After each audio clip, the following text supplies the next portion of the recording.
Welcome to High-End Client Acquisition Podcast. My name is Marian. I'm your host, and this show is here to teach you how to attract your dream clients on autopilot in 30 days or less.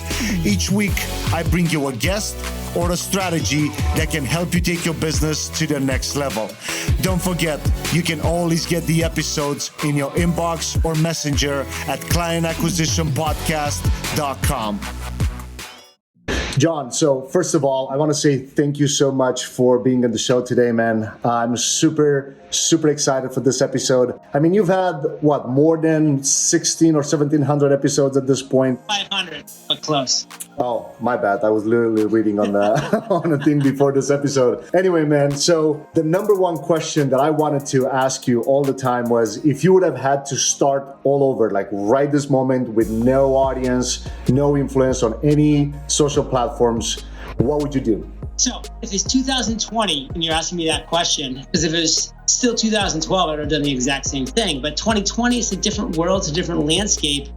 I would start a super niched, very specific podcast around one major solution to one significant problem in this world that I have a passion for, that I have excitement towards, that I can actually add value to. That to me is the winning combination in 2020. The riches are in the niches. Got it, because that was, you already answered to my next question, because I was about to go even deeper and understand, like, why do you think the riches are in the niches in terms of, because, everybody's trying to build a huge audience, especially in the podcasting space, but now they're all making mistakes. Like, a huge audience isn't what you need or what you want. What you need is an engaged, loyal, raving audience. That's what wins. I know people have the biggest audiences in the world. They say, oh, I have a 500,000 person email list with like a 0.03% open rate. And those people that opened did so by accident. I don't even care what you have to say. I love the audiences that are small but mighty, because those are actual audiences. Those are real people. That's how you're going to make an impact. So that's where you win. You don't win by growing a big audience. You don't win by growing a massive tribe and following, because you're just trying to resonate with everybody. So you're really resonating with nobody. It's those small but mighty people that are out there winning at high levels. And believe me, most of the people like yourself that are 2 Comma Club winners, they don't have big audiences because they don't need big audiences. They have the right audience for their solution to their audience's problem. Got it. No, and I love the fact that you actually explain, like, why is that important. So, all right, cool. Let's assume somebody's starting the podcast right now, and a lot of the audience that's listening to this show, it's like super familiar with who you are and what you do. What would you recommend the next step? So they launched a niche podcast. Doesn't matter if it's gardening, doesn't matter if it's health coaching, but even like, of course, like in a super niche place. What's the next step for them growing it? Like, what's a tactic? And we can go as tactical as you'd like. Like, what is it? Is it paid ads? Is it sponsoring another show? Is it trying to sponsor? So a great strategy could be sponsoring a show, by the way, if it's the right show that has a great audience in your niche. If you have the disposable income to sponsor somebody else's show, that's a lovely idea. I've had people do that for my show and have great success. I've done that with Kaplan's Smart Passive Income podcast and had great success. But I like to also give bootstrapping ways to do it as well. And that would just be, you've got to be strategic with your promotion of yourself as a guest on other people's shows. Now, how would you do that? Let's use your gardening example. Let's say you have a gardening podcast, and you know that podcast listeners listen to podcasts. You know podcast listeners listen to podcasts. So what are you going to do? You are going to go and search in Apple, and you're going to search for all of the gardening podcasts that are there. And you're going to see they're listed 1 to 200. And then you're going to click on the first one, and you're going to see the last 10 episodes that they publish. You're going to see what they talk about. Then you're going to click on the little button that's right below the logo that says website. It's actually just a little link, and that's going to take you to their website. On their website, you're going to click the word contact form, and it's going to open up their contact form. I know you're with me on this one. And then guess what? On that contact form, you're going to go back to the podcast and you're going to say, okay, look at these 10 episodes that they produced. Okay, good. Let me listen to one of them. Okay, that was a great episode. Then go back to the contact form and say, Sarah, Tom, Joe, I just listened to your podcast. I love it. I think it's great. Your last 10 episodes were about this topic, about these topics. That's so cool. I listened to this specific episode and I really got this big takeaway. And oh, by the way, over the last 10 episodes, you haven't talked about this topic that I actually specialize in. I would love to come on your show and talk about this topic that I just mentioned and just deliver massive value to your audience. And oh, by the way, Tom, Sarah, Dick, Harry, guess what? I have a podcast. So when that episode goes live, I understand the importance of me sharing that podcast with all of my listeners and all of my audience. So I'm going to do that. That pitch right there was just one pitch. You're going to replicate 50 to 100 times. It's going to be the best pitch any of those podcast hosts ever got in their lives. And now you're going to be a guest on all of these shows, dropping all of your value bombs with a call to action of, hey, hope you like this episode. I actually have my podcast called Gardeners on Fire, and I think you should listen. So go check out Gardeners on Fire, and you're going to absolutely love it. Because the average podcast listener listens to 7 podcasts. You just need to become one of their 7. If your podcast is good enough, you're off to the race. Here's one thing about Facebook ads a lot of people do. They run ads to their podcast and say, John, I'm spending money running ads to my podcast, and it's not working. And I'm like, well, number one, you're spending a decent amount of money to get like one potential listener. That's a tough justification there. There's no direct ROI there. Like, who knows what that's going to turn into. But number two, I listen to your podcast and it stinks. How about you spend less time and less money on, trying to get people to listen to your podcast and spend more time and more money becoming a better podcaster, becoming a better interviewer, becoming a better host. How about that? How would that be for use of your time? That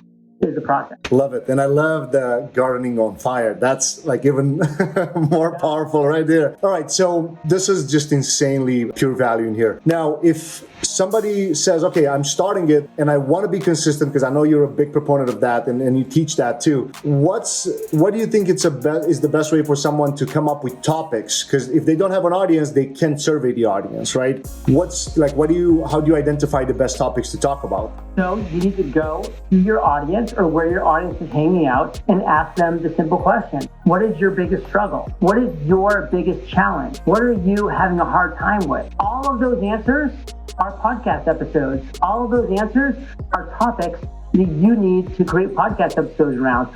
All of those questions and struggles and obstacles are people you need to go find that are experts and have solutions to those problems, bring them on your show as a guest and talk about that. It's so simple. Like, it's all out there. Go to Quora, go to Q&A sites, go to Reddit where people are talking about your topic. Google biggest complaints about gardening. You're going to have the top 100 biggest complaints about gardening. That's 100 flipping episodes. What are you waiting for? God, people. 100%. No, and I don't know why I even choose the gardening part, but anyway, I love the. It's working for us. I love the gardening on fire thing. Anyway, what do you think about? It's relevant because I'm actually about to create an organic garden right next to me. It's going to be amazing. Boom, in Puerto Rico. Oh yeah, I bought the empty lot next to me here, and so I'm going to clear it out. Organic garden, fruit forest. It's going to be awesome. Boom, you never know when a podcast comes out just out of that pure passion right there. No, man, what do you think about giveaways? Because I know, people have different opinions about it. How can you use them to grow the show? Listen, giveaways are great, but they got to be relevant. Like, for me, Entrepreneurs on Fire, like, I have an audience that is looking to set and accomplish goals. So when I have a giveaway of my Freedom Journal, that's, an amazing journal. It's 100-day step-by-step planner. It's a physical product. It makes sense. Like, that's going to move people. But, having these kind of like pie-in-the-sky giveaways of like, do this to enter for a chance to win a $10 Starbucks card, like that kind of giveaway is not going to move people. So it's got to be real. It's got to be relevant. It's got to be right. And there's a lot of ways to do it right, and there's a lot of ways to do it wrong. I just shared a way to do it right, like I have with my journals, and that cost them, money for me, and that's initial upfront. But I know that the brand play and the actual goodwill and the reciprocity that comes from that is actual, and that's super key. So that's just the process of people thinking, what's the right way to do a giveaway?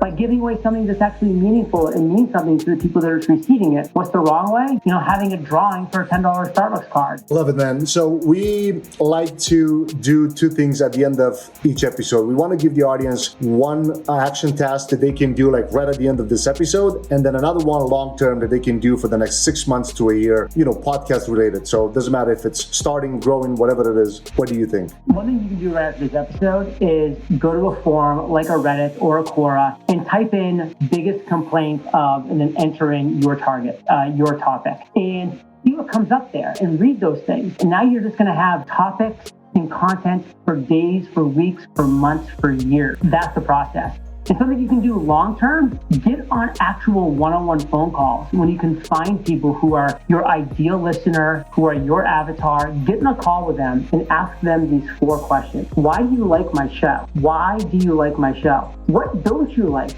about my show? How did you first hear about my show? So you can start to find ways that people are finding you and your show. And then finally, what's your biggest struggle? What is your biggest struggle in this world? You ask people those 4 things, you're off to the race. And like having those one-on-one conversations, they're not easy.